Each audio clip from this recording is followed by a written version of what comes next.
Paano ba mag-screen record or screen recording gamit ang inyong MacBook Pro or any Mac, siguro PC or laptop na may kasamang audio for free? Pakita ko sa inyo kung paano mag-screen record gamit ang QuickTime Player. So nakikita nyo yung mouse ko siguro sa ngayon.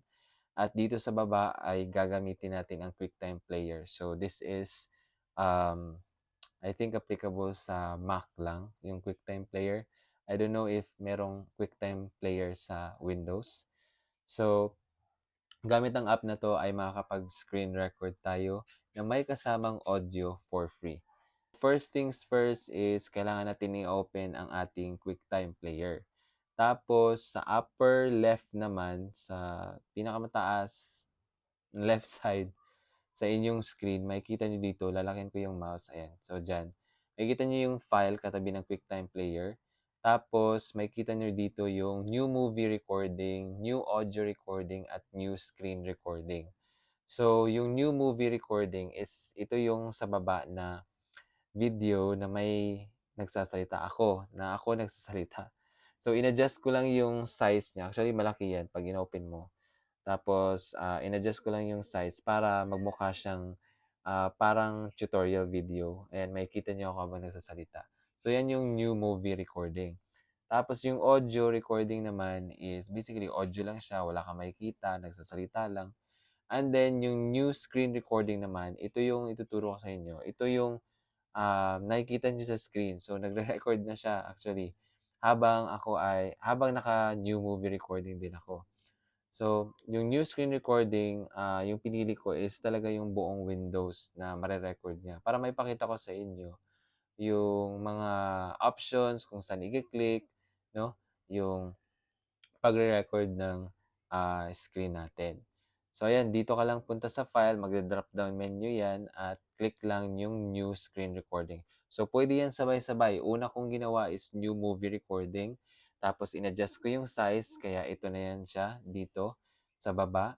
Tapos, after, nag-click naman ako ulit sa file, tapos nag-new screen recording ako. Saka ako nagsalita, saka ako nag-open ng intro ko.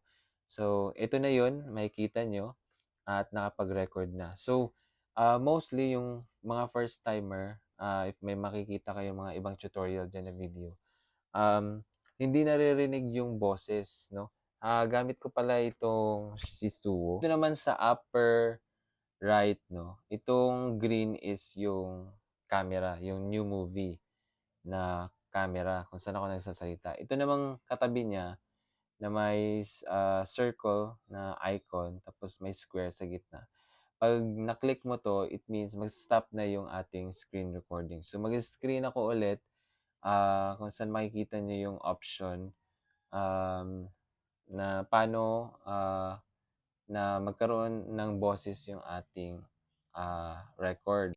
So ngayon, papakita ko sa inyo um, kung paano magre-record ng screen na merong audio.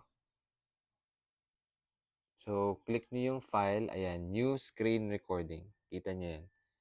New screen recording. Diba? So, hindi siya grayed out, meaning pwede natin siyang gamitin. So, pag na-click mo yan, lalabas dito yung option. Ayan o. Kasi hindi ko to mare-record since sa laptop kasi. So, ayan. Diyan o, record entire screen. Diba? Tapos, meron kang option dito.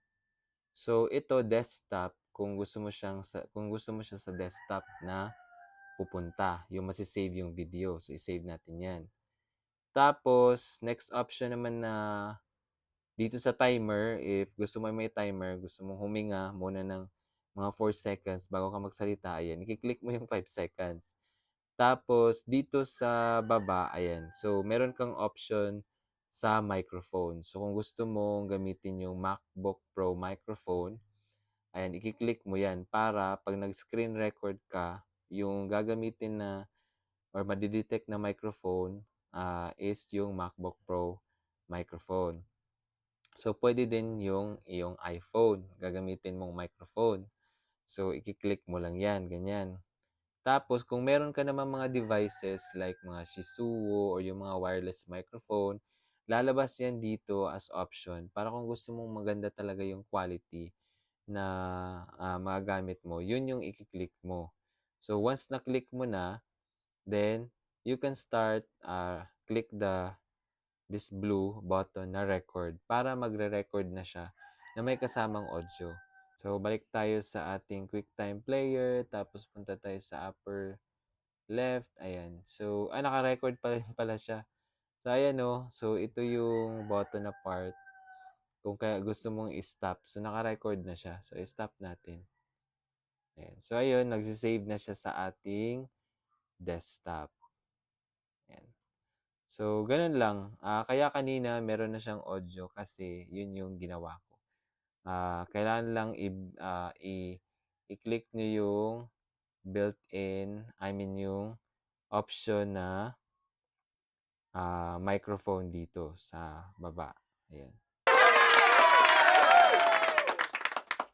If you want more tutorial videos about tech or technology, please don't forget to subscribe sa channel ko. So, ito yung new movie na feature ng QuickTime Player. So, in-adjust ko lang talaga yung size nito, no? Yung frame nito para magmukha talaga siyang tutorial video. Ayan. So, pwede din naman gumamit kayo ng Loom.